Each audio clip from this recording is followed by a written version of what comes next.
বাচ্চারা কারা কারা মাকে ভালোবাসে দেখি তো? কারা? সবাই ভালোবাসে, তাই না? কিন্তু এখন বিয়ে হয়নি, তাই তো? যখন বিয়ে হয়ে যায় মা বাড়ির দাসী হয়ে যায়। কিন্তু একটা মা জননী দুনিয়ার মধ্যে একটা সন্তানকে জন্ম দিতে গেলে কতটাই কষ্ট হয়, কতটা মা দুনিয়ার মুখ থেকে পর্দা নিয়ে চলে যায়। আবার সেই মা জননী ছোট্ট থেকে আমরা মায়ের গায়ে কত বিশ্বাস করে দিয়েছি। মা সারা রাত জেগে জেগে আমাদের জন্য পাহারা দিয়েছিল, কিন্তু সেই মাকে আমরা অবহেলা করি। কিন্তু মায়ের পায়ের নিচেই ছেলে জান্নাত। যতই চালাক করো না কেন, দুনিয়ার মধ্যে মাকে যদি অবহেলা করো, আল্লাহ রাব্বুল আলামিন কোনোদিন ক্ষমা করবে না, কোনো নিচ্ছে রেখো।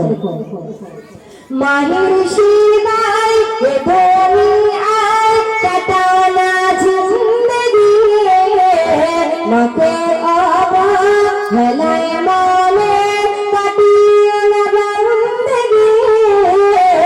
মাহির শিবাই এ দুনিয়ায় কাটাও না জিন্দেগি, মাকে অবহেলায় মনে কাটিও না বন্দেগি। সবার শিরা মাঝি আমার দুঃখ আঘাত সই দিবার বার ধরাই মধুরি লাগি। অমায়ির মতন এত আপন পাবে না খোঁজে জনম জনম। মায়ের মতন এত আপন পাবে না খোঁজে জনম জনম। মায়ের শিবায় 10 মাস 10 দিন গরিবীতে ধরে রেখেছে মা, কত যত্ন করে দেখি সন্তানের মা। গরিব ভারিলে মা দুঃখে কেঁদে বলে আর কাছে সয় না। সবার শিরা মাঝি আমার দুঃখ আঘাত সয় দিবার বার ধরাই মধুরি লাগি।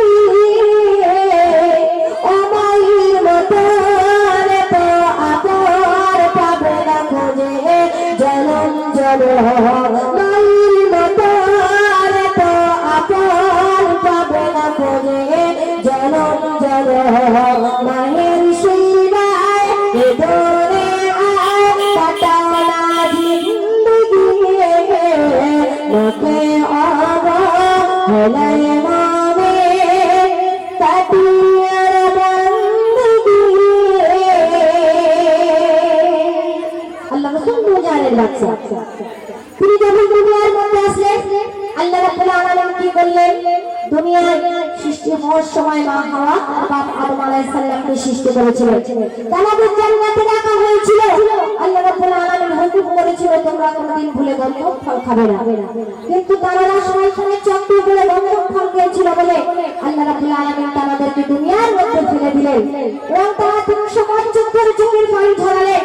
তাদের জীবনের গুনাহ মাফ হয়নি। সর্বশেষ আমার নবী পাকের ওসিলায় তাদের জীবনের সমস্ত গুনাহ মাফ হয়ে গিয়েছিল। কবি লিখছে দেখো, মুস্তাফা